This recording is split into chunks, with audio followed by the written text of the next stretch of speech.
Sup fams, welcome back to my channel. Welcome to another physical media review. And today, well, this is actually a big deal for me. This is one of my top 10 or top 5 most, and actually, you know what, top 3 most anticipated physical media releases of this year. And of course, we're talking about Godzilla vs. Biollante from the Criterion Collection on 4K UHD coming up right now. And I hope you guys enjoy the show. All right, guys, quiet on set. Scene 1, take 1. Action! Boom! Now, if you guys like this video, make sure you guys leave a like, comment, and subscribe, and make sure you share with your friends and also hit that bell, guys, for notifications, because, well, it does help the channel a lot. And if you're new here, welcome, sit down, relax, and enjoy the show. So, I got this early, I believe, at the time of this recording, I got this early on Saturday, and at the time of this recording, and hopefully I upload this on time, today is the official release date of this, and yeah, my ring light, hopefully it's a little harsh on that, but whatever. So, no, I wanted to like review it, give you guys an early review, but work got in the way and all that stuff. But hey, luckily I did get a chance when I got it on Saturday. I got a chance to pop this in, and let me tell you guys, I cannot wait to talk about this. So, first things first, before we get onto the review itself, well, this technically, yeah, this is part of the review. Let's just go to the table and let's just show a little bit of the unboxing first. Also, sorry, before I move on, watch this video on 4K because, well, I shot this on 4K and all that stuff, and you know, this is a, I like to do 4K videos for special videos, so this is a special one, so yeah. Sorry, this is not the best angle here, guys. So here is the packaging here, and I love this artwork. It's basically very reminiscent and a homage to the original Japanese poster.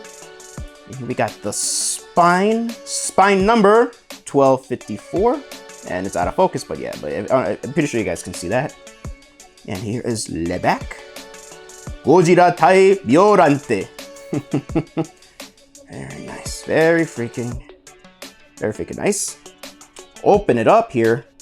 Be careful here. So you got the 4K and the Blu-ray, and we got this art here, which is a nice, well, poster leaflet. So let me show you guys this real quick. Let me just unravel it off camera and then show you guys the full artwork. See if I can capture it here. So look at that. Look at that beautiful artwork. Got Biollante and Godzilla. And you just flip it around. You get, of course, a nice essay. Really freaking nice. Take the disc out. I don't know if you guys can see this, but it just has the title Godzilla vs. Biollante. So, alrighty then, guys. Well, let's just get onto the review. Alright then, guys, so first thing first, we're going to talk about video, and then we're going to talk about audio, then we're going to talk about special features. So, I'm actually going to read the little leaflet here that came with it, this nice poster. Oh, yeah, and so all this artwork has been made by Eric Powell, a comic book artist, which is really freaking nice, and I love this artwork, man. So, let me read you guys about the transfer here, see if I can find it. Yeah, about the master. Godzilla vs. Biollante is presented in the aspect ratio of 1:85:1. This new 4K restoration was undertaken by Toho Archive Company Limited and created from the 35 original of the 35mm original camera negative. Excellent. Then I'll get to that. The 5.0 surround soundtrack was remastered from the 35mm original soundtrack negative. Restoration, Toho Archive Company Limited. Disc mastering, next spec.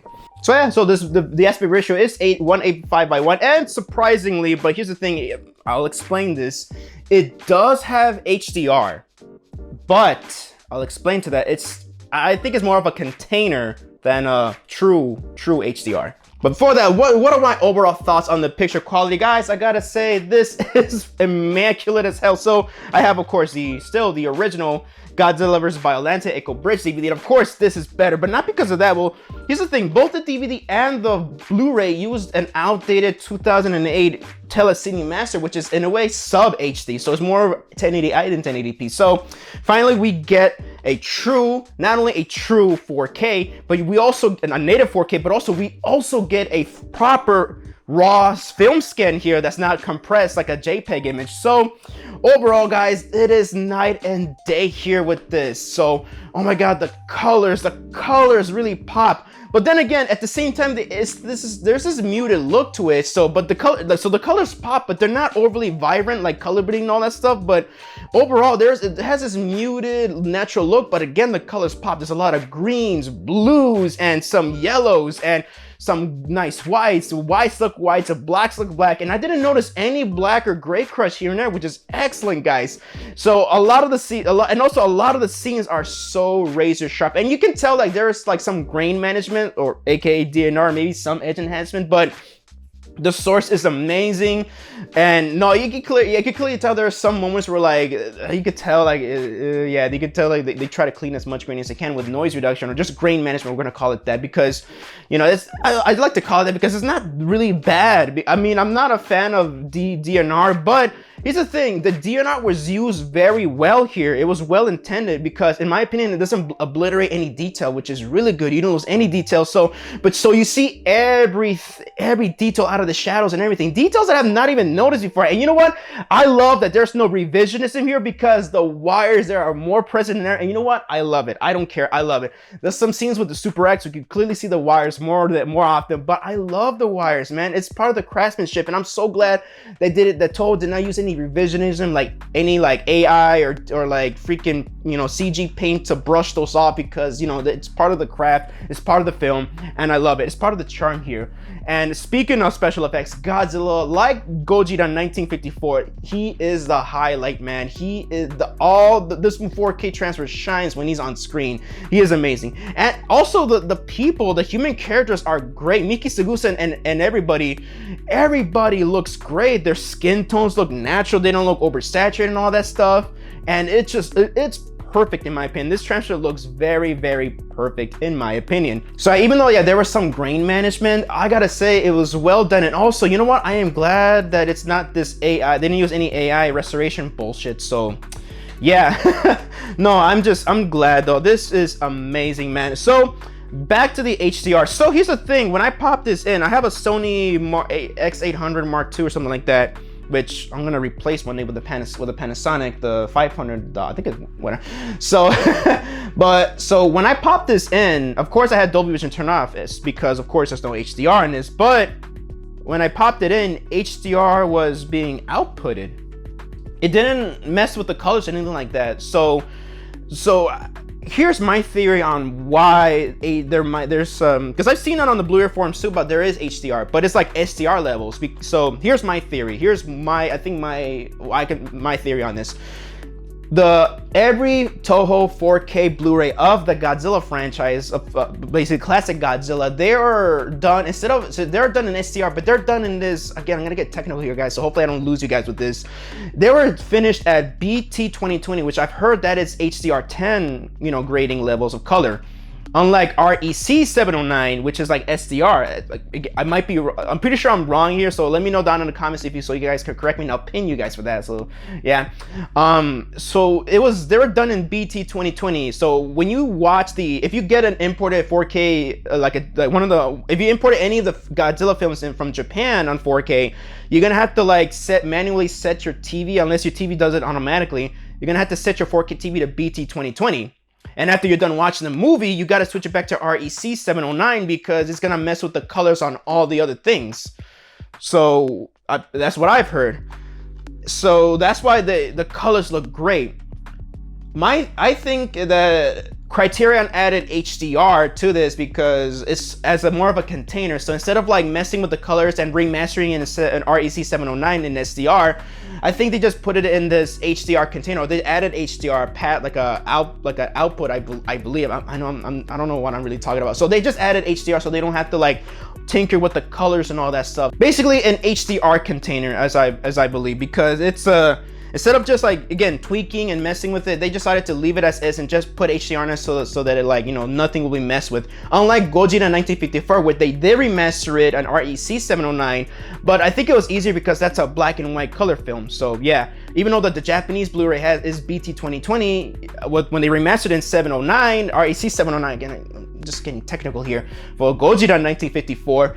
That one was easy to do because it was again black and white, and also like you don't lose any of the contrast or colors of all that stuff. So here I'm pretty sure Criterion left that as is, because this is not really done by them, this is done by Toho, and well, I think they did a great job, because you know what, the highlights and all that stuff, you know, they look great, so everything pops up. So hopefully I didn't confuse anybody with this, but other than that, it does have HDR, but it's more of like to bring out all the SDR colors, if that makes sense, or just it's SDR levels. So yeah, think of it as maybe fake HDR, or kind of like when Disney Plus added fake HDR to their films, kind of like that, or half-ass HDR. But I think this was done in well intent, so they don't have to like mess with the colors. So yeah, but then again, don't get your hopes up with that it has HDR. All right, now we're gonna get on to the audio. So this has a 5.1 DTS AC Master Audio surround mix, but it is a container to a remastered and restored 5.0 surround mix from the original Dolby Stereo track, which I was confused why the original theatrical Dolby Stereo track was not included, the 2.0 track.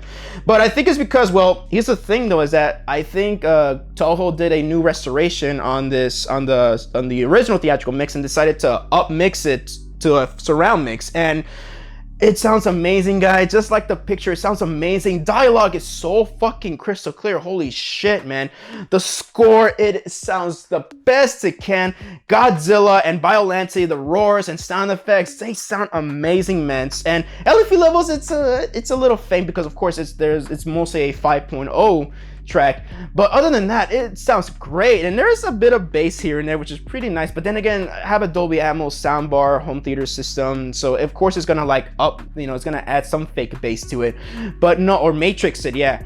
But oh my god, it sounds amazing. The dialogue is crystal clear. It's so immersive, and holy shit, I love it, man. I've never heard it sound this good. And also look, the 5.1 Dolby Digital track, or the original 5.1 surround mix of the DVD of the Echo Bridge release sounds amazing, but this just sounds so much better, man. This is the original Japanese language track. It's the best it's ever heard, and oh my god, dude, it's just amazing, man. So you only get the Japanese track, no English audio or the original theatrical mix. But then again, you can clearly tell that Toho, they took the original, they restored the stereo mix and they just up mixed it. Even though like this mix is a bit more, still more front heavy, but when the rear speakers are being used, they used how they should be used. So that is really nice. And no revisionism, none of this, like, cause usually like when they try to up mix an old like stereo or mono mix, they try to add like extra sound effects that weren't present, or they change sound effects, the Terminator.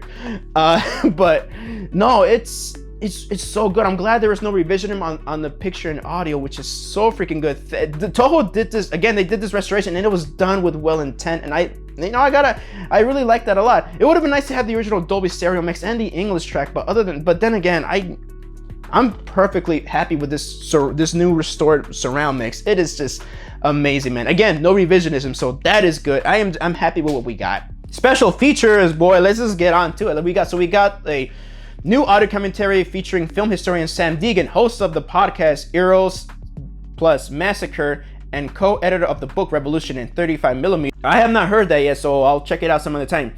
The Making a Program from 1993 featuring director Kazuki Omori and special effects director Koichi Kawakita, among others. Short documentary from 1993 about the Biollante and Super X2 vehicle concepts, deleted special effects, TV spots, and trailers. And of course, a new subtitle translation, which is amazing as hell. They actually fixed the glitch that was on here where they are missing a subtitle entry. So overall, guys, everything that was on the Echo Bridge DVD and Blu-ray, it is on here, and they're better than ever. It has better compression, of course, because they're on a Blu-ray disc, not on the 4K, but they're on the Blu-ray disc, which is amazing. And we also get, you know, new deleted special effects. So it's really nice. TV spots and trailers, which is a nice montage and all that stuff. And yeah, the only thing that is missing is that when it comes to special features is, of course, since the 4K, the Japanese 4K had more bonus features, more modern bonus features, or just more bonus features, and we mostly got the Blu-ray bonus features from Japan. So at least we got basically all the legacy bonus feature when it comes to the Blu-ray and DVD era of this. So That is nice. It would have been nice to have a new exclusive featurette for the Criterion Collection, or like, you know, the rest of the 4K, the new 4K bonus features that are on the Japanese release. Why am I pointing at that? But overall, I'm happy with this. I'm glad that we got everything ported over here, with the exception, of course, the English audio track, which, okay, so from what I've heard, why the English, this is from, again, take this with a grain of salt. I try my best to research as much as I can and why this is not included. But again, take this with a grain of salt. This is just more on like just speculation, but also but also from reliable people who have worked in the industry, is that although Toho owns the rights to the English dub that they commissioned back in the day in Hong Kong, for some reason they don't have the elements. And apparently, so what I heard, Criterion, they could have added the terrible, I thought it was from a VHS, but no, it's actually from an HBO Laserdisc, I believe. So they could have, you know, ported over the terrible quality audio track for English track from this release, but apparently Toho said no, because they don't want outside sources to get involved, which, again, I still say, you know, even though like I think Criterion still, like, they can be pretty lazy in some areas, I still mostly do put the blame on Toho, because again, I love Toho, but then again, they're getting way too hands-on lately with this property, especially now that Godzilla's becoming more mainstream these days. So they could have easily added the crappy, you know, English track here. What I mean by crappy is the quality of it, because it sounded terrible, guys. It really does sound terrible. There is also that audio hiccup glitch in there when the Super X2 is taken off. They could have added it, but apparently Toho said no. But again, this is from what I've been hearing, so again, take this with a grain of salt. But then again, it kind of makes sense a lot why on the Blu-ray and DVD of Biollante, why the English track sounded terrible quality-wise, when Sony had better audio tracks. Like the quality, even Kraken, they got a 5.1 surround sound mix of the English dub from Hong Kong. So it sounds amazing compared to the Biollante. So that kind of makes a lot of sense. Actually makes a whole lot of sense that some reason Toho doesn't have the elements for it. But then again, I'm like, how could you not have the elements of something you don't own? But then again, look, it happens. It's in the industry. It happens, you know. So yeah, yeah, if you really wanted the English dub, unfortunately, it's not included. But for me, yeah, it is a shame, because mostly for archival purposes, and I know people that, you know, they struggle reading subtitles, and also they've grown fond of the English dub of this. But for me, I used to just prefer watching Godzilla movies English dub, and now if I was like a younger hobby over here, I would have been pissed off. But then again, over time, I just prefer watching these movies, you know, in their original language, and just like international films or foreign films. I prefer watching them in their original language instead of watching them in English or in Spanish. So no, I prefer watching these movies more in subtitle, and I am learning to speak Japanese one day, so there's gonna be a time when I don't need the English subtitles. So yeah, so for me personally, it is a shame, but it's not a big deal for me. I prefer watching these movies in Japanese with English subtitles. So that's just me though. I prefer watching this how they're basically originally intended to be seen. So yeah, but again, if that really like turns you off, I understand. And if you want to skip this release because of that, I totally understand. But for me, I'm totally fine with that. And this is just awesome. So yeah, picture, audio quality, and special features, it is just freaking nice, guys. So what is my overall verdict of this? Of course, this is a must own in your collection. It is a must buy and all that stuff. But I always say, if you are skeptical or just on the fence on getting it, wait for a sale or a price drop. But also, like, Criterion put this out on DVD. So this film is no longer back out of print. So this is really freaking cool, man. I love this, and I'm also just glad that it's on a keep case. At first, I was like, oh, it could have been. I like the digipack. It could have been a digipack just to be more for consistency's sake for next to my Godzilla 1954 4K. But you know, it does. You know, it does save more shelf space, and also like that is a, you know, if they're gonna do digipack, they're gonna be chunky ones. So yeah, but other than that, guys, they went all out, especially with that kaiju size poster for the essay. This is amazing, guys. So overall, guys, Criterion, you guys did it again. No, I love this release, not just because I'm a Godzilla fan, but holy shit, this movie looks and sounds the best it's ever had. And you know what? I am so happy. So you know, so that I've been hearing from I'm not gonna say his name, but a YouTube channel which a physical media channel that I don't like, but you know, he did when I was watching him a lot, you know, he was talking about how Criterion is planning to just put these movies out on solo instead of a box set. You know what, that kind of makes sense. And you know what, bring it on. You know what, I'd rather have singular releases instead of like, you know, a massive book that'll easily scratch your disc. So yeah, so that is my physical media review of Godzilla vs. Biollante on 4K UHD from the Criterion Collection. I hope you guys enjoyed the video, and thank you guys so much for watching my video. So let me know down in the comment section down below, do you guys have this release? What you guys think of it? I would love to know. Please let me know down in the comment section down below. I would love to hear your opinions on it. So this is Javi from JAVIWOOD Productions signing off, and I hope you guys enjoyed the show.